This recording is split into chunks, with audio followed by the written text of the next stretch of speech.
Friends, आप लोग का पेपर कैसा गया? आई होप कि आप लोग का पेपर अच्छा गया होगा, क्योंकि मैंने पेपर देखा, बहुत ही आसान पूछा है प्रश्न। तो मैं ऐसा उम्मीद कर सकता हूँ कि आप लोग का पेपर अच्छा ही गया होगा। तो फ्रेंड्स, आइए आप लोग मिला लीजिए कि कितना सही किए हैं, कितना गलत किए हैं। तो चलिए हम लोग प्रश्न की तरफ अग्रसर होते हैं। तो देखिए पहला प्रश्न क्या है। लेंस की फोकस दूरी एफ एवं क्षमता पी हो तो दोस्तों इन दोनों के बीच आपको संबंध बताना है। सही संबंध हो जाएगा एफ गुणे पी इजकल टू 1। ओके, चलिए उसके बाद देखिए प्रश्न संख्या 2। कैमरे का कौन सा भाग आंखों के रेटिना की तरह कार्य करता है? तो दोस्तों यहाँ पे कैमरे का जो फिल्म होता है वो आंखों के रेटिना की तरह कार्य करता है। चलिए उसके बाद देखिए प्रश्न संख्या 3। एक स्वस्थ मानव नेत्र के लिए निकट बिंदु तथा दूर बिंदु क्रमशः होते हैं। तो दोस्तों देखिए निकट बिंदु होते हैं 25 सेंटीमीटर एवं दूर बिंदु होते हैं अनंत। तो यहाँ पे ऑप्शन सी सही उत्तर हो जाएगा। 4 नंबर देखिए प्रश्न संख्या 4। चंद्रमा पर खड़े अंतरिक्ष यात्री को आकाश प्रतीत होता है। तो दोस्तों कैसा प्रतीत होता है? काला प्रतीत होता है। तो यहाँ पे सही उत्तर हो जाएगा ऑप्शन सी। प्रश्न संख्या 5 देखिए। नेत्र की समंजन क्षमता कम हो जाने से उत्पन्न होता है। तो दोस्तों नेत्र की समंजन क्षमता कम हो जाने से जरा दूरदर्शिता उत्पन्न होता है, जरा दृष्टि दोष। यहाँ पे सही उत्तर हो जाएगा। उसके बाद देखिए किसी चालक की प्रतिरोधकता का मात्रक होता है। तो दोस्तों ओम मीटर होता है प्रतिरोधकता का इसे मात्रक। चलिए उसके बाद देखिए प्रश्न संख्या 7। एक जूल में कितनी कैलोरी होती है? तो दोस्तों 0.23 कैलोरी होती है। ऑप्शन ए करेक्ट आंसर हो जाएगा। 8 नंबर देखिए। विद्युत बल्ब में फिलामेंट निम्नलिखित में से किस धातु का बना होता है? तो दोस्तों टंगस्टन का बना होता है। ऑप्शन सी करेक्ट आंसर हो जाएगा। 9 नंबर देखिए। दोहरा परिसंचरण नहीं पाया जाता है। तो दोस्तों ये मछली में नहीं पाया जाता है। ऑप्शन बी करेक्ट आंसर हो जाएगा। चलिए उसके बाद देखते हैं प्रश्न संख्या 10। यूरिया रक्त में कहाँ से प्रवेश करती है? तो दोस्तों यकृत से प्रवेश करती है। यहाँ पे सही उत्तर हो जाएगा ऑप्शन सी। उसके बाद देखिए 11। ग्लूकोज का पुनः अवशोषण कहाँ होता है? तो दोस्तों पीसीटी में होता है। Option A is correct option. उसके बाद देखिए प्रश्न संख्या 12। प्रश्न संख्या 12 है। विभिन्न क्रियाओं के फलस्वरूप बने हानिकारक पदार्थों को शरीर से बाहर निकालने के तंत्र को कहते हैं। तो दोस्तों उत्सर्जन तंत्र कहते हैं। ऑप्शन सी सही उत्तर हो जाएगा। उसके बाद देखिए प्रश्न संख्या 13। मेरुरज्जु के आघात से क्या हो सकता है? तो दोस्तों यहाँ पे क्या हो सकता है? लकवा हो सकता है। ऑप्शन डी यहाँ पे सही उत्तर हो जाएगा। ठीक है।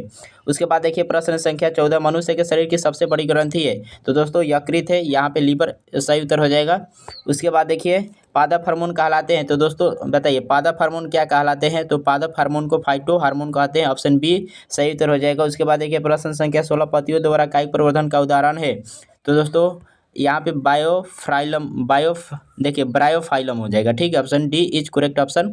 चलिए उसके बाद देखते हैं अगला प्रश्न। अगला प्रश्न है कल्पक्कम नाभिकीय विद्युत संयंत्र किस राज्य में स्थित है? तो दोस्तों ये है तमिलनाडु में। ऑप्शन बी सही उत्तर हो जाएगा। चलिए उसके बाद देखते हैं प्रश्न संख्या 18। घरेलू गैस यानी एलपीजी का प्रमुख अवयव है? तो दोस्तों ब्यूटेन इसका प्रमुख अवयव है। यहाँ पे ऑप्शन सी करेक्ट आंसर हो जाएगा। प्रश्न संख्या 19 देखिए। ऊर्जा के दो अनवीकरणीय स्रोत है। तो दोस्तों ऊर्जा के दो अनवीकरणीय स्रोत कौन कौन है? तो यहाँ पे कोयला और पेट्रोलियम हो जाएगा सही उत्तर। उसके बाद देखिए प्रश्न संख्या 20। श्वसन किस प्रकार की अभिक्रिया है? तो दोस्तों श्वसन जो है ना ये उष्माशोषी अभिक्रिया है। ठीक है, यहाँ पे सही उत्तर हो जाएगा ऑप्शन सी। चलिए बढ़ते हैं अगले प्रश्न की तरफ। तो देखिए अगला प्रश्न है इलेक्ट्रॉन के स्थानांतरण से बने यौगिक कहलाते हैं? तो बताइए क्या कहलाते हैं इलेक्ट्रॉन के स्थानांतरण से बने यौगिक? तो यहाँ पे सही उत्तर हो जाएगा ऑप्शन सी। ठीक है, वैद्युत संयोजी। Option C is correct option. चलिए उसके बाद देखिए प्रश्न संख्या 22। तो प्रश्न संख्या 22 है निम्नलिखित अभिक्रियाओं में से कौन अपघटन की अभिक्रिया का एक उदाहरण है? बताइए कौन अपघटन की अभिक्रिया का एक उदाहरण है? तो 22 का सही उत्तर हो जाएगा यहाँ पे NaOH प्लस HCl। ठीक है, NaCl प्लस H2O। तो यहाँ पे correct answer is option C. ठीक है, उसके बाद देखिए प्रश्न संख्या 23। निम्नलिखित में किस में टार्टरिक अम्ल पाया जाता है? तो बताइए टार्टरिक अम्ल किस में पाया जाता है? तो टार्टरिक अम्ल टमाटर में पाया जाता है। ठीक है, नहीं, यहाँ पे दोस्तों टार्टरिक अम्ल इमली में पाया जाता है। टमाटर में तो ऑक्जेलिक अम्ल पाया जाता है। यहाँ पे सही उत्तर हो जाएगा ऑप्शन बी। ठीक है, उसके बाद देखिए प्रश्न संख्या 24। बुझे हुए चूने का रासायनिक नाम क्या है? तो दोस्तों बुझे हुए चूने के रासायनिक नाम क्या है बताइए? Calcium oxide. यहाँ पे सही उत्तर हो जाएगा ऑप्शन सी।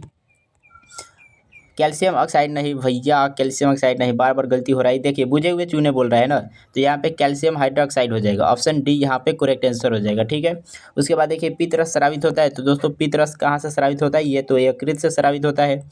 ठीक है, उसके बाद देखिए प्रश्न संख्या 26। क्षुद्रांत्र में क्षुद्रांत्र में स्थित रसांकुर का क्या कार्य होता है? बताइए क्या कार्य होता है? 26 का सही उत्तर क्या हो जाएगा? तो 26 का सही उत्तर हो जाएगा अवरुद्ध करना, option A is correct option. उसके बाद देखिए प्रश्न संख्या 27, मुख गुहा का पिछला भाग है तो दोस्तों ग्रसनी होता है मुख गुहा का पिछला भाग, ठीक है। उसके बाद देखिए प्रश्न संख्या 28 देखिए, तो प्रश्न संख्या 28 से बाहरी वातावरण से कोशिका में ऑक्सीजन का स्थानांतरण और कार्बन डाइऑक्साइड को हटाना कहलाता है, तो बताइए क्या कहलाता है। सही उत्तर हो जाएगा निःशोषण, यहाँ पे option B is correct option. उसके बाद देखिए प्रश्न संख्या 29, प्रकाश संश्लेषण में ऑक्सीजन का मूल स्रोत है तो दोस्तों पानी होता है यानी जल, यहाँ पे सही उत्तर हो जाएगा। उसके बाद देखिए प्रश्न संख्या 30, निम्नलिखित में किसे कोशिका का ऊर्जा मुद्रा के रूप में जाना जाता है, तो दोस्तों एटीपी को, एडेनोसाइन ट्राइफॉस्फेट को जाना जाता है।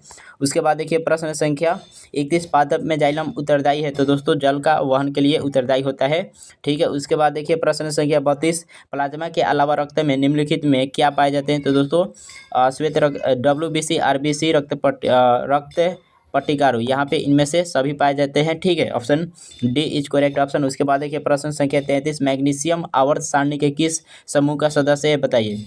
मैग्नीशियम जो है आवर्त सारणी के किस समूह का सदस्य है, तो ये समूह सेकंड का है, ठीक है।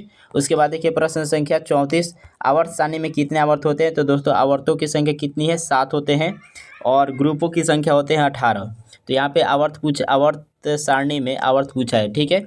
चलिए उसके बाद देखिए निम्नलिखित में कौन जल संचयन की प्राचीन विधि नहीं है, बताइए कौन नहीं है, तो यहाँ पे सही उत्तर हो जाएगा क्या, 35 का सही उत्तर हो जाएगा यहाँ पे डी, इरिस हो जाएगा, ठीक है। उसके बाद देखिए प्रश्न संख्या 36, टिहरी बांध निर्माण का उद्देश्य क्या था, तो दोस्तों इनमें से सभी हो जाएगा, ठीक है। यहाँ पे सही उत्तर हो जाएगा ऑप्शन डी, बिजली उत्पादन, भूमि सिंचाई, जल आपूर्ति।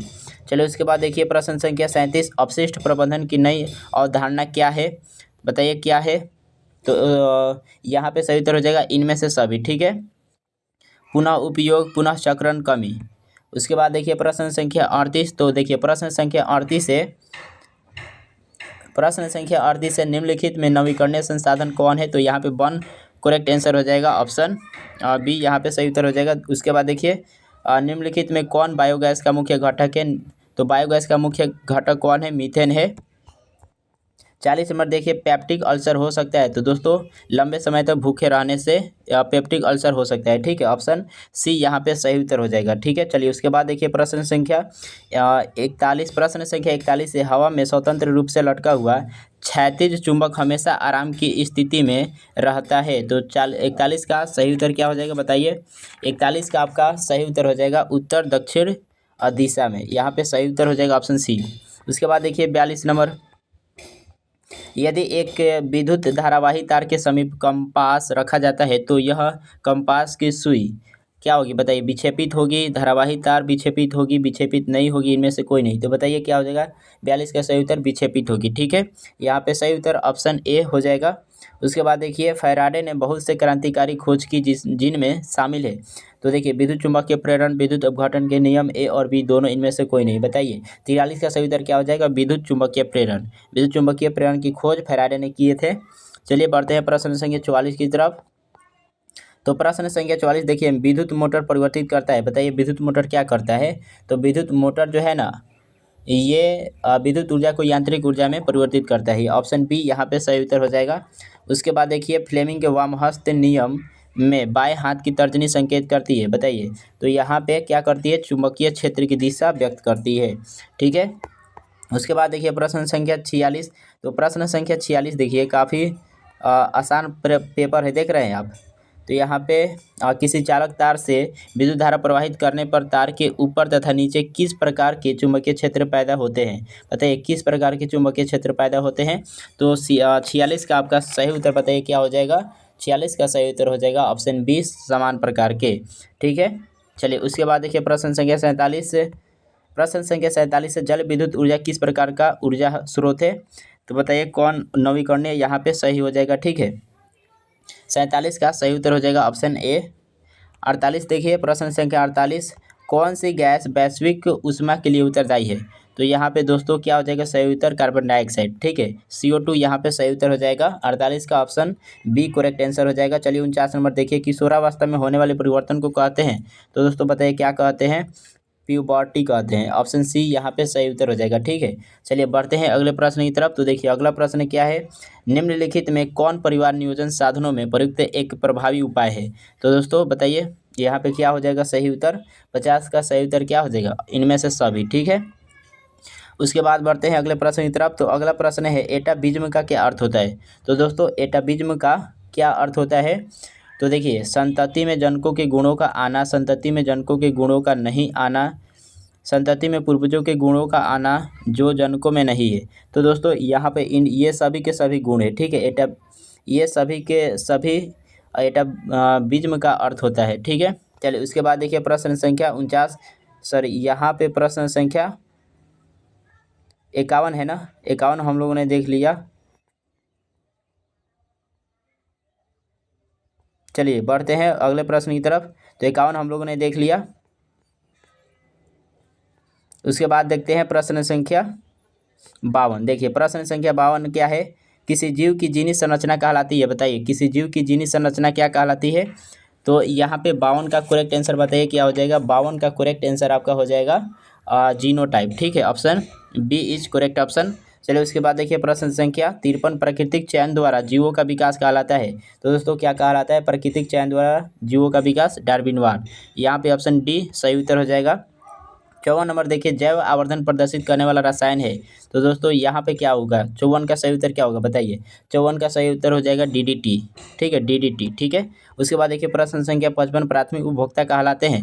तो दोस्तों शाकाहारी कहलाते हैं, ऑप्शन डी सही उत्तर हो जाएगा। 56 देखिए CFC का व्यापक उपयोग होता है। तो दोस्तों जेट इंजनों में, रेफ्रिजरेटरों में, एयर कंडीशनरों में, यहाँ पे सभी उत्तर हो जाएगा, option D is correct answer.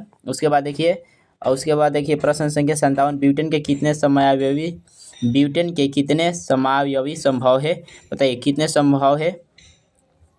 तो यहाँ पे 57 का ऑप्शन ए सही होगा, 2। ठीक है, उसके बाद देखिए प्रश्न संख्या 58, मीथेन के अणु का आकार होता है। तो दोस्तों मीथेन के अणु का आकार होता है, बताइए किस आकार का होता है मीथेन के अणु। तो ये होता है फ्रेंड्स समचतुष्फलकीय। ठीक है, चलिए बढ़ते हैं अगले प्रश्न की तरफ। प्रश्न संख्या 59 देखिए भाई, तो कार्बनिक यौगिकों में कार्बन की संयोजकता होती है। कार्बनिक यौगिकों में कार्बन की संयोजकता होती है, कितनी होती है कार्बन की संयोजकता बताइए।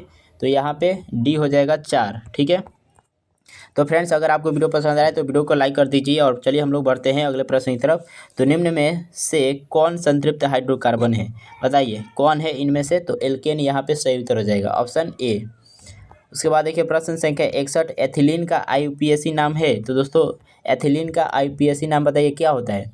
एथिलीन का IUPAC नाम होता है एथीन। उसके बाद देखिए प्रश्न संख्या 62, मेंडलीफ की आवर्त सारणी की एक कमी क्या थी। तो बताइए मेंडलीफ की आवर्त सारणी की एक कमी क्या थी। यहाँ पे 62 का करेक्ट आंसर क्या हो जाएगा, हाइड्रोजन को उचित स्थान नहीं देना। ठीक है, यहाँ पे ऑप्शन सी सही उत्तर हो जाएगा। 63 नंबर देखिए प्रश्न संख्या 63, अष्टक का नियम निम्नलिखित में से किसके द्वारा प्रतिपादित किया गया। बताइए किनके द्वारा अष्टक का नियम प्रतिपादन किया गया। तो यहाँ पे सही उत्तर हो जाएगा न्यूलैंड्स। ठीक है, उसके बाद देखिए प्रश्न संख्या 64, निम्नलिखित में से कौन यौगिक सबसे अधिक क्षारीय होगा। तो सबसे अधिक क्षारीय कौन होता है बताइए। 64 का सही उत्तर हो जाएगा Na2O। यहाँ पे सही उत्तर हो जाएगा ऑप्शन बी। ठीक है, चलिए बढ़ते हैं प्रश्न संख्या 65 की तरफ। तो प्रश्न संख्या 65 है, किरणों के समूह को कहते हैं। तो दोस्तों किरण पुंज कहते हैं, ऑप्शन बी सही उत्तर हो जाएगा। ठीक है, ऑप्शन बी यहाँ पे सही उत्तर हो जाएगा, किरण पुंज कहते हैं। चलिए बढ़ते हैं अगले प्रश्न की तरफ। तो देखिए अगला प्रश्न क्या है, प्रकाश की किरणें गमन करती है तो हमेशा सीधी रेखा में गमन करती है, ऑप्शन सी यहाँ पे सही उत्तर हो जाएगा। अवतल दर्पण किस प्रकार का दर्पण है। तो दोस्तों अवतल दर्पण जो है ना ये अपसारित दर्पण भी कहलाता है, ऑप्शन ए यहाँ पे सही उत्तर हो जाएगा। चलिए 68 नंबर देखिए, कार की हेडलाइट में निम्नलिखित में से किस प्रकार के दर्पण का उपयोग किया जाता है। तो दोस्तों अवतल दर्पण का उपयोग यहाँ पे किया जाता है। ठीक है, 68 का सही उत्तर हो जाएगा ऑप्शन बी। चलिए बढ़ते हैं अगले प्रश्न की तरफ। तो यहाँ पे अगला प्रश्न है, अवतल दर्पण की फोकस दूरी क्या होती है। तो दोस्तों ऋणात्मक होती है और उत्तल दर्पण की फोकस दूरी धनात्मक होती है। यहाँ पे सही उत्तर हो जाएगा ऑप्शन बी। ठीक है, चलिए बढ़ते हैं प्रश्न संख्या 70 की तरफ। तो किस दर्पण से हमेशा वस्तु से छोटा प्रतिबिंब बनता है। तो दोस्तों उत्तल दर्पण से, यहाँ पे सही उत्तर हो जाएगा। उसके बाद देखिए 71, वायु में प्रकाश की चाल निर्वात की अपेक्षा क्या होती है, कम होती है। ठीक है, यहाँ पे क्या होती है, कम होती है। यहाँ पे ऑप्शन ए सही उत्तर हो जाएगा, 71 का ऑप्शन ए यहाँ पे करेक्ट आंसर हो जाएगा। चलिए उसके बाद देखिए प्रश्न संख्या 72, प्रकाश द्वारा प्रदर्शित कौन सी घटना तारों की टिमटिमाहट में प्रदर्शित होती है। तो यहाँ पे देखिए प्रकाश द्वारा प्रदर्शित कौन सी घटना तारों की टिमटिमाहट में प्रदर्शित होती है। तो यहाँ पे हो जाएगा प्रवर्तन नहीं, अपवर्तन यहाँ पे सही उत्तर हो जाएगा। ऑप्शन डी यहाँ पे करेक्ट आंसर हो जाएगा। ठीक है, चलिए बढ़ते हैं अगले प्रश्न की तरफ। तो अगला प्रश्न है देखिए, अम्ल का जलीय विलयन विद्युत का संचालन करता है क्योंकि अम्ल जल में क्या करता है, बताइए। अम्ल जल में आयनित होता है। 73 का सही उत्तर हो जाएगा ऑप्शन ए।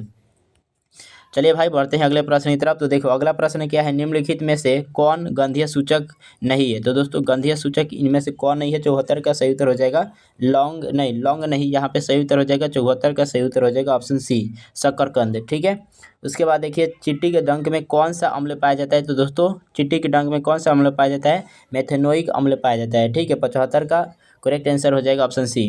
उसके बाद देखिए प्रश्न संख्या 76, निम्नलिखित में किसको जल में डुबो कर रखते हैं, बताइए। किसको जल में डुबो कर रखते हैं, तो श्वेत फास्फोरस को। ठीक है, देखिए अगर इसको जल से बाहर रखेंगे ना तो इसमें तुरंत आग पकड़ लेता है, इसलिए इसको जल में डुबो कर रखा जाता है। इसके बाद देखिए प्रश्न संख्या 77, अयस्क में अशुद्धि के रूप में उपस्थित पदार्थ कहलाते हैं। तो दोस्तों गैंग कहा जाता है, यहाँ पे अधात्री हो जाएगा। ठीक है, ऑप्शन बी करेक्ट आंसर हो जाएगा। उसके बाद देखिए प्रश्न संख्या 68, निम्नलिखित में किस धातु को चाकू से आसानी से काटा जा सकता है। तो दोस्तों सोडियम को काटा जा सकता है। उसके बाद देखिए प्रश्न संख्या 79, सोने में कौन सी धातु मिलाकर मिश्र धातु तैयार की जाती है। तो दोस्तों बताइए सोने में कौन सी धातु मिलाई जाती है। तो यहाँ पे आपका 79 का करेक्ट आंसर हो जाएगा, बताइए क्या, यहाँ पे कॉपर। ठीक है, कॉपर को मिला दिया जाता है। उसके बाद देखिए सिलिकॉन है एक, क्या है, सिलिकॉन दोस्तों उप धातु है, यहाँ पे सही उत्तर हो जाएगा ऑप्शन डी। तो फ्रेंड्स हमने सभी प्रश्नों को देख लिया, सभी प्रश्नों का उत्तर हम लोगों ने देख लिया। आई होप कि आप लोग सभी प्रश्नों का उत्तर सही दिए होंगे। ठीक है, तो फ्रेंड्स मिलते हैं अगले वीडियो में, तब तक के लिए जय हिंद।